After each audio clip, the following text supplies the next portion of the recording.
నేను చింతపండు పులిహోర చేస్తున్నానండి. కేజీ రైస్ తీసుకున్నాను. దానికి కావాల్సిన ఇంగ్రీడియంట్స్ అన్నీ రెడీ చేశాను. కరివేపాకు, పచ్చిమిరపకాయలు, అల్లం, ఎండుమిరపకాయలు, పల్లీలు, మినపప్పు, శనగపప్పు, రైస్ కూడా శుభ్రంగా కేజీ బియ్యం వండుకున్నానండి. ఆయిల్ వేసాను, కాస్త కరివేపాకు వేసి వాడినాం, బాగుంటుంది. కొంచెం అల్లం తీసుకున్నాను, జీలకర్ర, ఆవాలు అన్నీ రెడీ చేశానండి. ఈలోగానే కేజీ బియ్యానికి ఒక 100 గ్రాముల చింతపండు తీసుకోవాలండి. కాస్త వేడి నీళ్ళలో నానబెట్టుకుంటే మనం రసం తీసుకోవడానికి చాలా సులువుగా ఉంటుంది. రసం శుభ్రంగా తీసుకున్న తర్వాత దాన్ని వడకట్టుకోవాలండి. నీట్గా వడకట్టుకొని పొయ్యి మీద వేసుకోవాలి. వేసుకున్నాక కాస్తంత దాంట్లోకి రుచికి సరిపడినంత కలర్కి సరిపోయినంత పసుపు, రుచికి సరిపోయినంత ఉప్పు వేసుకోవాలండి. వేసుకొని దగ్గరగా ఉడికించుకోవాలి. తర్వాత ఏమో కొంచెం బెల్లం కూడా వేయాలండి. ఉప్పు ఎందుకు వేయాలంటే రసం మరుగుతున్నప్పుడే మనం రైస్లో కలుపుకునే దానికన్నా పులుసులో కలుపుకుంటే చాలా బాగుంటుందండి. తర్వాత చిన్న బెల్లం కూడా వేసుకున్నామంటే టేస్ట్ బాగుంటుందండి. కంపల్సరిగా ఇలా చేయండి. తర్వాత ఏమో మాకు కిచెన్ దగ్గర చాలా బాగుంటుందండి, గాలి వెలుతురు అన్నీను. తర్వాత ఏమో పెనం వేసుకొని నూనె పోసుకొని పల్లీలు వేపుకోవాలి. తాలింపు మాత్రం చాలా జాగ్రత్తగా వేపాలండి, ఎందుకంటే తాలింపు మాడితే పులిహోర అస్సలు బాగోదు. చాలామంది ఏం చేస్తారంటే పోపుని పులుసుతో పాటు ఉడకబెడతారండి, అలాగా బాగుండదు. ఇలా చేసి చూడండి, బాగుంటుంది. ఎందుకంటే గింజలో పోపు మెత్తగా అవ్వదు, బాగుంటుంది ఇలా చేస్తే. అందుకే నేను ఎప్పుడు చేసినా సరే పోపును మాత్రం విడిగానే రైస్లో కలుపుతానండి. పోపు మాత్రం చాలా దగ్గరగా వేపుకుంటాను. ఎండుమిరపకాయలు ముందలే వేస్తాను, ఎందుకంటే ఎండుమిరపకాయలు చక్కగా వేగాలండి. మనం ఏంటంటే రైస్లో కలిపేటప్పుడు ఇలాగ ఏలుతో నలిపితే నలిగే అంత బాగా వేగాలి ఎండుమిరపకాయలు. అన్నీ తాలింపు శుభ్రంగా వేపుకోవాలి. రైస్ ముందలే మనం చల్లారి పెట్టుకొని ఉంచుకున్నాం కాబట్టి ఓ పక్క పులుసు మరుగుతూ ఉంటుంది, ఇంకో పక్క తాలింపు వేసుకున్నానండి. తాలింపు అయిన తర్వాత రైస్ ఒకసారి కలిపి చూసుకున్నాను, తాలింపు అవుతూ ఉంటుంది. ఈలోగా నేను ఏం చేస్తానంటే ఇంగు వేసి పోపులో ఇంగు కూడా వేసుకోవాలండి. ఇంగు వేసుకుంటే బాగుంటుంది, పులిహోరకి మంచి స్మెల్ కూడా వచ్చుద్ది.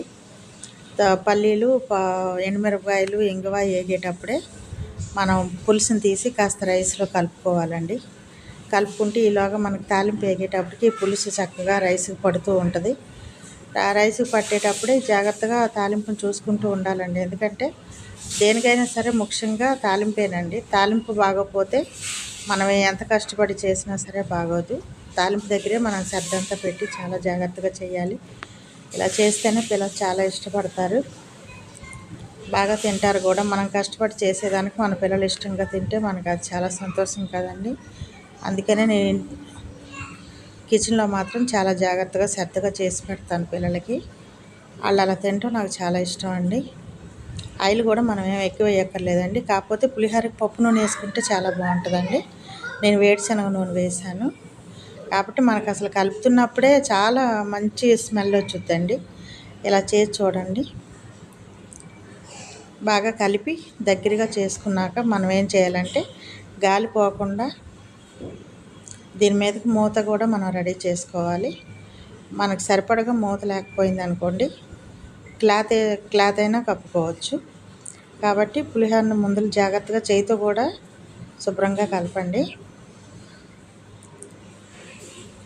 కలిపిన తర్వాత అలా మనం వెంబటే తినకుండా పులిహోర ఎప్పుడైనా సరే అండి, పులిహోర ఒక 2-3 గంటలు కలిపేసి వదిలేయాలి. మనం వదిలేసాక నిమ్మకాయ పులిహోర వెంబటే తిన్నా పర్వాలేదు, కానీ చింతపండు పులిహోర మాత్రం 2-3 గంటలు నానితేనే బాగుంటుందండి. నానాక తింటే ఫ్లేవర్ అంతా రైస్కి పట్టి చాలా బాగుంటుంది. ఇలా చేసి చూడండి, పిల్లలు చాలా ఇష్టంగా తింటారు. చక్కగా పులిహోరకి మనకి కలిపినప్పుడు కాస్త పలసగా అనిపించుద్దండి. మనం ఒక గంట తర్వాత కానీ తీసి చూసుకున్నామంటే రైస్కి చింతపండు పులుసు అంతా చక్కగా పట్టుద్ది. మనకి రైస్ పొడిపొడిలాడుతూ ఉంటుందండి, కలిపినప్పుడు మొత్తగా ఉన్నట్టు ఉండదు. ఉప్పు పులుపు అంతా కరెక్ట్గా సరిపోయిందని చెప్పిందండి మా పాప, సూపర్ ఉందండి. మరి కంపల్సరిగా ఇలా ట్రై చేసి చూడండి, బాగుంటుంది. మా వీడియో కానీ నచ్చితే లైక్ చేయండి, షేర్ చేయండి, సబ్స్క్రైబ్ చేసుకోండి. మీరు సబ్స్క్రైబ్ చేసుకునే కొలది నేను నాకు తెలిసిన వంటలన్నీ మీకు చేసి చూపిస్తాను. కాబట్టి దీని మీద మాత్రం క్లాత్ కంపల్సరీగా కప్పాలండి. ప్లేటు సరిపడగా లేకపోయింది అనుకోండి, క్లాత్ అయినా కప్పండి. కప్పితే రైసు ఆరిపోకుండా ఉండుద్ది.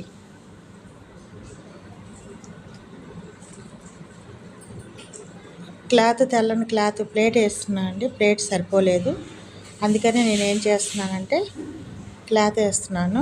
క్లాత్ వేసి చక్కగా 2 గంటలు వదిలేయండి. వదిలేస్తే చాలా బాగుంటుంది. ఈ వీడియో మీకు నచ్చుతుందని అనుకుంటున్నానండి.